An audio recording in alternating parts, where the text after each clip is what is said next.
ഹരി ഓം ഗോവിന്ദനാമ സങ്കീർത്തനം.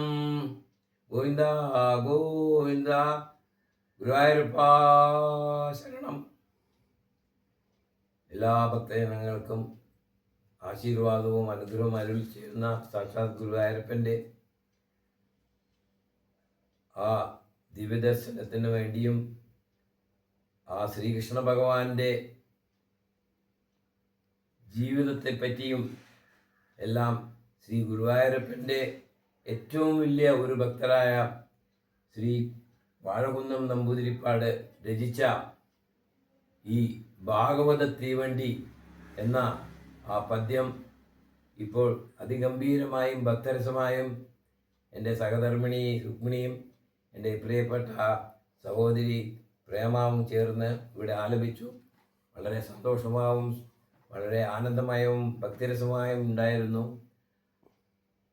അതിൽ വാഴകുന്നം അദ്ദേഹത്തിൻ്റെ മനസ്സ് വിട്ട് ഈ 13 ദശകങ്ങളിലും ചേർന്ന 18,000 ശ്ലോകങ്ങളെയും ചേർത്ത് വളരെ ചുരുക്കമായ 35 × 4 35 × 2 70 വരികളിൽ പൂർണ്ണമായും ആ ഭാഗവതം കൊണ്ടുവന്ന് നമ്മുടെ ഭക്തരസത്തിൽ ഭക്തന്മാർക്ക് എല്ലാവർക്കും അരുളി ചെയ്തിരിക്കുന്നു.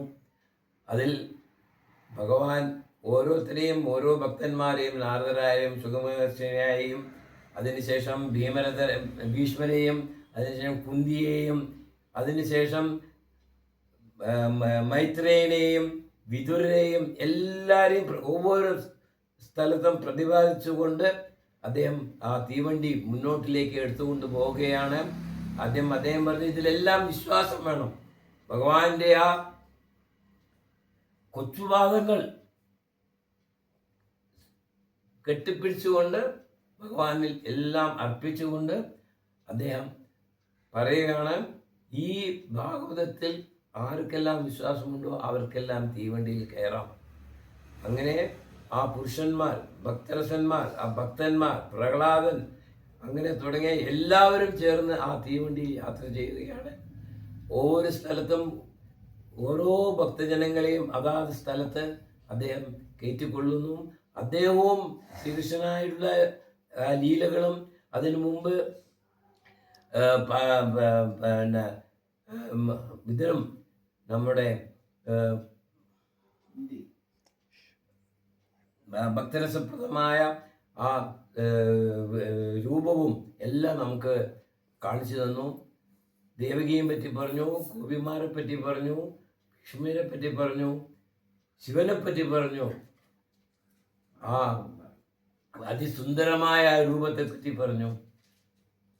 ഇതെല്ലാം ഭക്തിയും ഭാഗവതവും ചേർന്ന് ഒരു കവിയുടെ മനസ്സിൽ എന്ത് ഭഗവാനെ പറ്റി തോന്നുന്നു അത് അങ്ങനെ ഒഴുകി വരും. ഭക്തിയുടെ ഭാവവും ആ കവിയുടെ മനസ്സിൽ ഉദിക്കുന്ന ആ വിചാരങ്ങളും ചേരുമ്പോഴാണ് ആ ഭക്തിയും ആ കാവ്യവും വളരെ ഉന്നതമായി ചേരുന്നത്. അതുപോലെ ഈ വാഴകുന്നത്തിൻ്റെ ഈ ഭാഗവത തീവണ്ടി ഭാഗവതത്തെ മുഴുവൻ ഉൾക്കൊണ്ട് അദ്ദേഹം ഇവിടെ പ്രചരിപ്പിച്ചു, പ്രതിപാദിച്ചു. വളരെ വളരെ കേമമായ ഒരു കാവ്യമാണ് ഇത്. ഒരേ ഒരു കാര്യം എനിക്ക് എൻ്റെ മനസ്സിൽ തോന്നിയത്, എനിക്കും ഭഗവാനും അത്രയ്ക്കും ഒരു ഈടുപാടുണ്ട്. പല പ്രാവശ്യവും ഞാൻ ഭഗവാനെ അനുഭവിച്ചിട്ടുണ്ട്. അതിൽ ഒന്ന് അനുഭവിച്ച കാര്യം വേറെ. എനിക്ക് ഈ ഭാഗവത തീവണ്ടിയിൽ ഒന്നുകൂടെ ചേർക്കണമോ അല്ല ഞാൻ ചേർക്കട്ടെയോ എന്നുള്ളൊരു തോന്നൽ. അതെന്താണ്? അപ്പോൾ ഭഗവാൻ എല്ലാവരും ഇങ്ങനെ കയറി, വിദുരർ എല്ലാവരും കയറി കഴിഞ്ഞു. ഉദ്ധവരും ഭഗവാനും കൂടി, ഉദ്ധവ നീ ഈ ഭൂമിയിൽ എല്ലാവരെയും നീതാ സൂക്ഷിക്കേണ്ടത്, നീ എൻ്റെ കൂടെ വരണ്ട, സ്വർഗാരോഹണത്തിന് നിനക്ക് ആയിട്ടില്ല, നിനക്ക് എല്ലാ അതിനുള്ള തകുതികളും എല്ലാം നിനക്കുണ്ട്, എങ്കിലും നീ ഈ ഭാരതത്തിൽ ഈ ദേശത്തിൽ ഭക്തി പ്രചരിപ്പിക്കണം. അതിനുവേണ്ടി നിന്നെ ഞാൻ ഇവിടെ നിർത്തിയിരിക്കുന്നു. ആ കാര്യം വളരെ കലികാലമാണ് വരുന്നത്. ആ കലികാലത്തിൽ വേറെ ഒന്നുമില്ലെങ്കിലും വെറും നാമജപം ചെയ്യുക. അന്ന് പൂന്താനും അതാ പറഞ്ഞത്. ബാക്കി എല്ലാ ഭക്തന്മാരും ഇപ്പം നമ്മുടെ ഗുരുവായൂരെടുത്ത നമ്മളുടെ ഇവരായാലും ശരി, പേര് അവരുടെ വാഴക്കുന്നമായാലും ശരി, പൊന്നാനമായാലും ശരി, നമ്മുടെ ഭട്ടതിരിപ്പാടായാലും എല്ലാവരും ഭക്തി ഭക്തി ഭക്തിരസമായി ഭഗവാന്റെ പേരിൽ പാടുന്നു. അങ്ങനെ ഇരിക്കുമ്പോൾ ഒരു തോന്നൽ, ഉദ്ധവർ അവസാനം ഇറങ്ങാൻ പോവുകയാണ്. ആ സമയത്ത് ഉദ്ധവർ കൃഷ്ണ ഭഗവാന്റെ മുഖം നോക്കുകയാണ്. ഒരു ഉദാസീനത മനസ്സിൽ, എല്ലാത്തിനും കഷ്ടം. എന്താ കൃഷ്ണ? ഉദ്ധവർ ചോദിക്കുകയാണ്. മനസ്സിലൊരു എന്തോ ഒരു വൈമുഖ്യം, മനസ്സിലൊരു ക്ലേശം തോന്നുന്നുണ്ടല്ലോ. ആ കണ്ണുകളിൽ, തിരുവേദിയുടെ ആ കണ്ണുകളിൽ ആ അശ്രുക്കൾ നിറഞ്ഞു നിൽക്കുന്നുണ്ടല്ലോ. എന്താ കാരണം? ഏയ് ഒന്നുമില്ല ഉദ്ധവ. ഉദ്ധവനും കൃഷ്ണനും അത്ര ആത്മസുഹൃത്തുക്കളാണ്. ഏയ് അങ്ങനൊന്നുമില്ല. അല്ല, ഞാൻ പറയാം, എന്തോ മനസ്സിലൊരു കഷ്ടമുണ്ട്. ആ സത്യമാണ് ഉദ്ധവ, ചെറിയ മനസ്സിൽ ക്ലേശമുണ്ട്. ഞാൻ ലോകത്തിൽ ഒരു മനുഷ്യജന്മം എടുത്തിട്ടാണ് വന്നത്. ഇവിടെ പല അതിക്രമങ്ങളും എല്ലാം നടന്ന് ധർമ്മത്തിനെ ക്ഷയിപ്പിക്കാനായി വേണ്ടി ഇവിടെ കംസൻ വന്നു, നരസിംഹാവതാരത്തിൽ വേണ്ട ഹിരണ്യകശിപു വന്നു, പൂതന വന്നു. എല്ലാവരും ധർമ്മത്തിന് എതിരായി ഓരോ കാര്യങ്ങൾ ചെയ്തു. എല്ലാവരെയും ഞാൻ രക്ഷിച്ചു. എൻ്റെ കൂടെ എത്രയോ പേരുണ്ടായി. പഞ്ചപാണ്ഡവന്മാരായി, എൻ്റെ ആത്മസുഹൃത്തായ അർജുനൻ, എല്ലാവരും കൂടെ ഉണ്ടായിരുന്നു. ഇപ്പോൾ ഞാൻ മാത്രമാണ്. എല്ലാവരും എന്നെ വിട്ടുപോയി കഴിഞ്ഞു. അവർക്കെല്ലാം ഞാൻ എന്ത് വേണോ എല്ലാം ചെയ്തു. ഉദ്ധവ, നീയും ഞാനും മാത്രമാണ്. നീ എൻ്റെ കൂടെ വരില്ല. പക്ഷേ എനിക്ക് ഒരേ ഒരു ആഗ്രഹം. എന്താ കൃഷ്ണ? പറയൂ. ഒന്നുമില്ല. എനിക്ക് യശോദാമേനൊന്ന് കാണും. എത്ര അമ്മ മുലപ്പാൽ കുടിച്ചിട്ടുണ്ട്. എത്ര പ്രാവശ്യം ഞാൻ ആ മടി കിടന്നിട്ടുണ്ട്. എത്ര പ്രാവശ്യം ആ അമ്മേനെ ഞാൻ ഉപദ്രവിച്ചിട്ടുണ്ട്. യശോദാമേനെ മാതിരി ഒരു അമ്മേനെ കിട്ടുമോ ജീവിതത്തിൽ? കിട്ടില്ല. ആ അമ്മേനെ എനിക്കൊന്ന് കാണണം.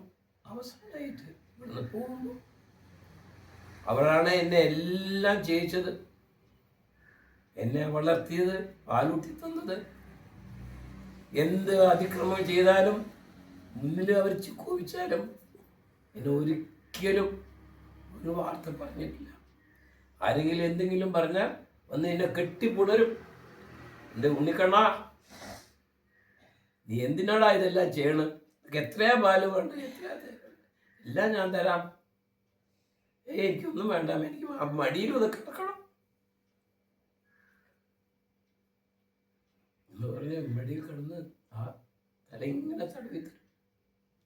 എനിക്കൊന്നും അമ്മയുടെ മടിയിൽ പോയി കിടക്കണം. ആ ഒരു ആഗ്രഹം. ഉദ്ധവൻ ഇവിടുന്ന് ഇറങ്ങിക്കോളും. ഞാൻ ഒന്ന് എൻ്റെ അശ്വതമ്മേനെ കണ്ട്, അവരുണ്ടാവും എവിടെയെങ്കിലും, അവരെയും കൂടെ കൂട്ടി ഈ ഭാഗവതത്തെ വണ്ടിയിൽ എൻ്റെ കൂടെ യാത്ര ചെയ്യാൻ ഞാൻ അവരെ ക്ഷണിച്ച് കൂട്ടിക്കൊണ്ടുവരാം. എന്നിട്ട് നമ്മളെല്ലാവരും കൂടി ആ വൈകുണ്ഠ ലോകത്ത് പോയി ചേർന്നിട്ട് ഈ ഭൂലോകത്തിലിരിക്കുന്നവരെയെല്ലാം അനുഗ്രഹിച്ചും ആശ്വാസം പറഞ്ഞും ഭക്തി കൊടുത്തും നമ്മളെല്ലാവരും കൂടി സന്തോഷമായി ജീവിക്കാം. ഇവിടെ ഇരിക്കുന്ന എല്ലാ ഭക്തജനങ്ങളും സന്തോഷമായിരിക്കട്ടെ. എൻ്റെ എല്ലാമായ യശോദമ്മയെ ഞാനൊന്ന് പോയി കണ്ടുവന്ന് അവരുടെ ആശീർവാദം തേടി ഞാൻ ഇവിടുന്ന് എൻ്റെ യാത്ര തുടങ്ങുകയായി. ഇനി ഞാൻ എപ്പോൾ വരും? എൻ്റെ കാര്യങ്ങളെല്ലാം പൂർത്തിയായിരിക്കുന്നു ഉദ്ധവ. എൻ്റെ കാര്യങ്ങളും കഥകളൊക്കെ നീ പറഞ്ഞ് പ്രചരിപ്പിക്കണം. ഇവിടെ എല്ലാവരെയും പ്രചാരം ചെയ്യണം. അതാണ് നിൻ്റെ തൊഴിൽ. എൻ്റെ കഥകൾ കേട്ട് ഇവിടുത്തെ ജനങ്ങളെല്ലാം സന്തോഷിക്കണം, കരയണം. അവർ അതിൽ ആത്മനിവൃത്തി നേടി ആ ഭക്തി രസം പൂണ്ട് അതിൽ കളിക്കണം. ഇന്നും വൃന്ദാവനിലും മധുരയിലും ദ്വാരകയിലെല്ലാം പോയാൽ ഭക്തജനങ്ങൾ കാണുന്നത് അതാണ്. അതേമാതിരി ഭഗവാൻ ഉദ്ദേശിച്ച കാര്യങ്ങൾ ഇന്ന് നടക്കുന്നു. അതിന് ഉദ്ധവും കൂടെ നിന്ന് എല്ലാവർക്കും എല്ലാം ചെയ്തു തരുവാൻ പ്രാർത്ഥിച്ചു കൊണ്ടുവന്നു. ആ സാക്ഷാത് ഗുരുവായൂരപ്പൻ എല്ലാ ഭക്തനെയും കൂട്ടിക്കൊണ്ടുവന്ന് ഈ കൃഷ്ണൻ്റെ വിശേഷങ്ങളും കാര്യങ്ങളുമെല്ലാം എടുത്തുറച്ച് ഭക്തന്മാർ വാഴക്കുന്നം ഇവർ ചെമ്പൈ ഇവർ എത്ര ആൾക്കാരെ ഭക്താനെ പറ്റി പറഞ്ഞിട്ടുള്ളത് പാടിയിട്ടുള്ളത് അവരെല്ലാവരും സന്തോഷമായി. അവരെല്ലാവരും എൻ്റെ നാമം പ്രചരിപ്പിച്ചാണ്.